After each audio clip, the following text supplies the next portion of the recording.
Cancer healer centre, a new beginning. UT म्हणजे use and throw. Eknath शिंदेच उद्धव ठाकरेंवर हल्लाबोल. ठाकरेंच्या एसएनशी या टीकेला उपमुख्यमंत्री शिंदेंचं उत्तर. उद्धव ठाकरे गोंधळलेल्या अवस्थेत. ठाकरे गटाच्या पायाखालची वाळू सरकली.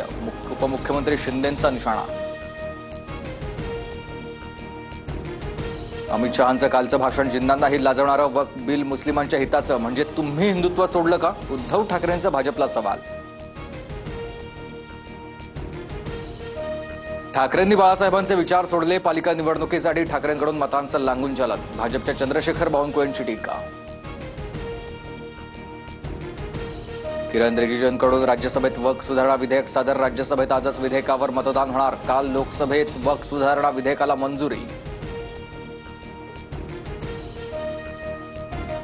वक्फ सुधारणा विधेयकावरील राज्यसभेतील मतदानाला शरद पवार गैरहजर राहणार. शरद पवार मुंबईमध्ये असल्याची माहिती. पवार उद्या दिल्लीला रवाना होणार. दीनानाथ मंगेशकर रुग्णालयाच्या मुजोरीमुळे गर्भवतीचा मृत्यू. आमदार अमित गोरखेंचा गंभीर आरोप. आमदार गोरखे यांचे पीए सुशांत भिसेंच्या पत्नीचा मृत्यू. दीनानाथ रुग्णालयाला ऍडमिट करण्यासाठी 10 लाखांची मागणी केल्याचा आरोप. तनिषा सुशांत भिसे मृत्यू प्रकरणी संपूर्ण चौकशी करून शासनाला अहवाल देणार. आरोपांवर दीनानाथ मंगेशकर रुग्णालयाचं स्पष्टीकरण.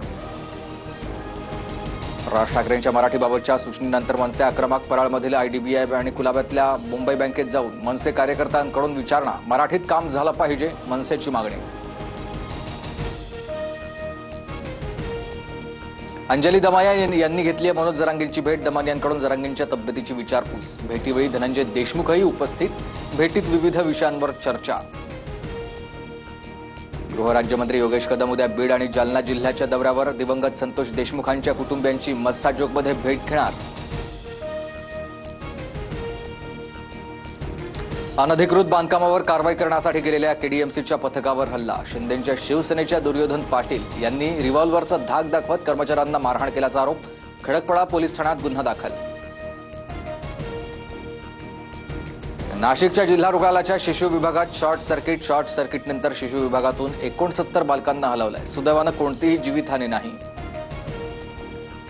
अमेरिकेकडून भारतावर 26% आयात शुल्क. अमेरिकेचे राष्ट्राध्यक्ष डोनाल्ड ट्रम्प यांची घोषणा. 9 एप्रिलपासून आयात शुल्काची अंमलबजावणी होणार.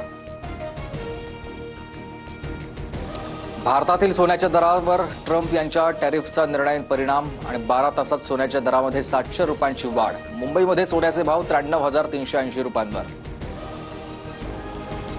वाशिमच्या रिसोड बाजार समितीमध्ये अवकाळीमुळे विक्रीस आणलेल्या हळदीचं नुकसान. मोठ्या प्रमाणात हळद भिजली. Cancer healer centre, a new beginning.